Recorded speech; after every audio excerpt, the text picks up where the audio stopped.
Bonjour à toutes et bonjour à tous et bienvenue dans cette nouvelle cartouche de Tot, la cartouche numéro 7 que je suis contente de partager avec vous au vu de l'engouement que vous mettez à suivre mes petites histoires.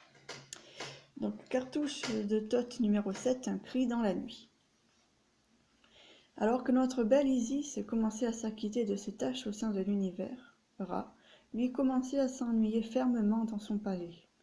Hathor, sa fille, commençait à redouter ce père qui passait son temps à draguer les jeunes humaines afin de rallonger sa lignée et ses serviteurs. Elle sentait parfois son regard à travers les rideaux de l'appartement et lui avait déjà plus ou moins stipulé qu'elle souhaitait être tranquille et plus faire les frais de son insatiable perversité. Ah, qu'elle était belle Hathor, avec ses rondeurs bien faites et bien appétissantes, et ses longs cheveux bouclés et bien noirs qui dansaient dans le clair de lune. Elle avait de quoi affoler le cœur tambourinant de ces messieurs. Pourtant, aucun homme que son père lui présentait était à son goût. Et Ra, qui n'appréciait pas son indifférence, ruminait dans sa barbe. Alors qu'elle était en train de prendre son bain, tranquillement Ra l'appela. « Hathor ! Je prends un bain, laisse-moi !» Mais son intimité ne plut pas à Ra, qui, non content de la déranger tandis qu'elle se donnait du plaisir, se joignit à elle. « Je peux savoir ce que vous faites, père ? » « Tu ne viens pas quand je t'appelle, alors je viens à toi. » Une fille n'a-t-elle pas le droit de prendre son bain tranquille ? Une fille doit toujours être accompagnée. Ces bains sont faits pour les couples. Ils sont beaucoup trop grands pour une seule personne. Il me semble que si je voulais trouver quelqu'un, je l'aurais fait déjà depuis longtemps. Oui, tu te réserves peut-être pour moi, ton cher père. Pardon ? Lui lança Hathor. Tu crois que j'ai pas vu ton manège, en te trémoussant là devant moi, là, comme une de mes suivantes ? Les yeux d'Hathor lançaient des éclairs. Elle admettait plein de choses. Qu'elle était seule, que le bain était grand, qu'elle aimait chanter et danser et se donner du plaisir. Mais pas qu'elle se trémoussait pour lui, et encore moins qu'elle se touchait en pensant à lui.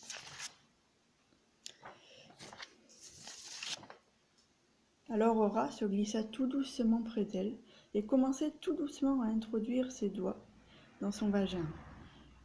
Hathor se débattit et appela de toutes ses forces afin que quelqu'un vienne l'aider. Mais Ra n'était pas un roi tendre, et toute sa cour le craignait. « Laisse-toi faire, petite garce, lui grognait-il.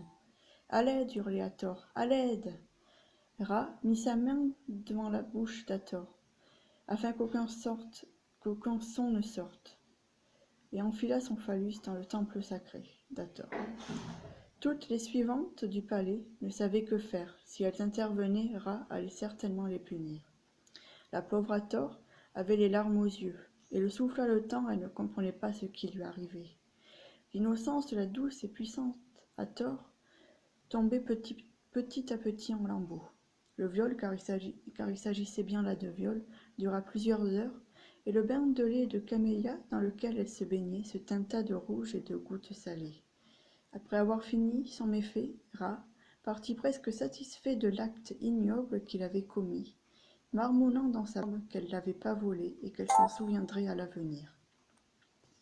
Qu'on enferme ma fille dans sa chambre et qu'on lui donne à manger de la viande de chameau et du mouton. Elle a perdu beaucoup de sang. La peur au ventre, une de ses suivantes vint chercher Hathor et la conduisit dans sa chambre. Elle prit la belle princesse dans ses bras et lui sécha les larmes comme elle put. « Pardonne-moi, lui dit alors la suivante. Bien que d'une certaine façon une partie d'elle comprenait, une autre quant à elle était remplie de colère et de souffrance par rapport à ce qu'elle avait subi. Alors elle ne dit rien et se contenta de s'allonger. Tu devrais fermer les yeux un peu. Mais fermer les yeux, il était hors de question. À chaque fois, elle revoyait le viol qu'elle avait subi, et à chaque fois une douleur atroce se réveillait et la tenait éveillée.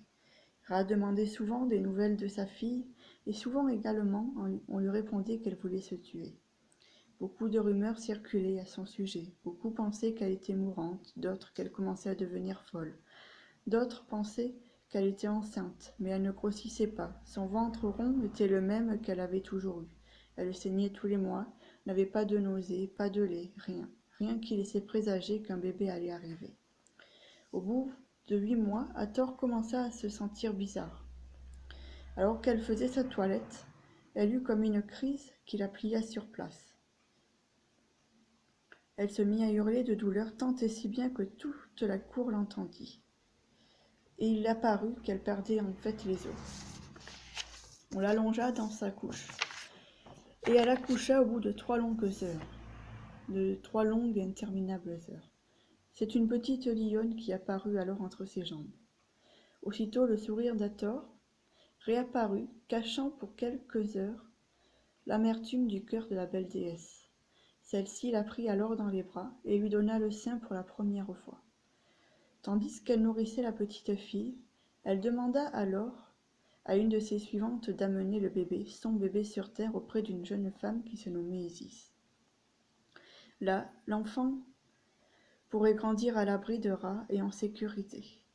Hathor, qui connaissait Isis suffisamment, lui faisait confiance aveuglément et ne voyait qu'elle pour élever son enfant.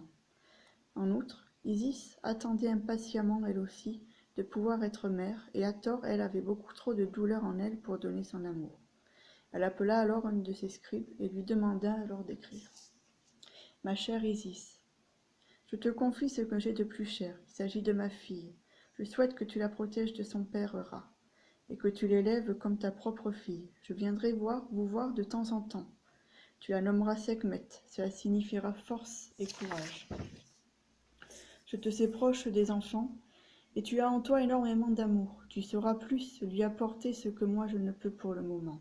Mon cœur a été souillé, ma belle amie. Je pense que ton humanité pourra également lui apprendre beaucoup. Sur ce, ma belle Isis, je t'embrasse fort. » Hathor soupira en imaginant bien la tête qu'allait faire Isis, qui avait déjà un grief contre Ra. Quelque chose en elle espérait que Sekhmet grandirait suffisamment longtemps en sécurité afin de détrôner son père et de venger le viol de sa mère. Le cœur plein de larmes, elle donna alors à sa suivante le mot, et tandis qu'elle disait au revoir à sa chair et à son sang, elle nimbait l'aura de sa petite fille du peu d'amour qu'elle pouvait lui donner. Hathor expliqua alors à sa suivante qu'elle avait concocté un breuvage, un puissant somnifère pour Ra. Elle était bien consciente que s'il était réveillé, voire vivant, le sauvetage de sa fille tombait à l'eau. Alors elle enjoignit à sa suivante de lui déposer dans son verre d'hydromel quelques gouttes avant de partir et d'attendre que celui-ci tombe de sommeil. Je tiens à rajouter en tant que bonne scribe une note de précision à propos de cela.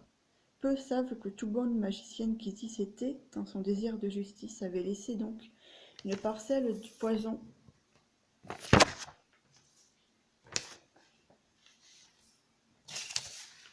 bien infime et dormante dans Ra. Une parcelle qui le tenait suffisamment éveillé pendant de longs jours et lui contraignant de se battre corps et âme contre ce qu'il redoutait le plus, la mort. Hathor avait bien calculé. Le somnifère allait peut-être, l'espérait-elle, le fatiguer suffisamment pour que son repos forcé dure plus que quelques jours. La suivante d'Hathor profita d'un bon bain de Ra, afin de déposer comme sa maîtresse lui avait demandé le poison.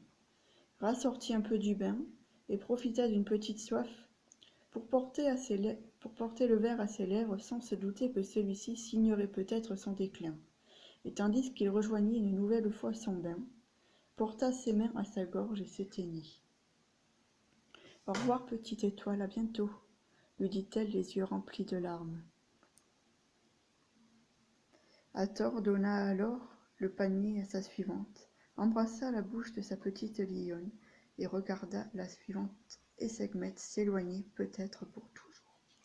Voilà, j'espère que donc cette petite cartouche vous aura plu, autant que les suivantes, et que vous serez tous et toutes nombreux à la regarder, à la partager. N'hésitez pas à venir donc discuter de celle-ci ou de ce que vous lisez. Merci beaucoup et au revoir.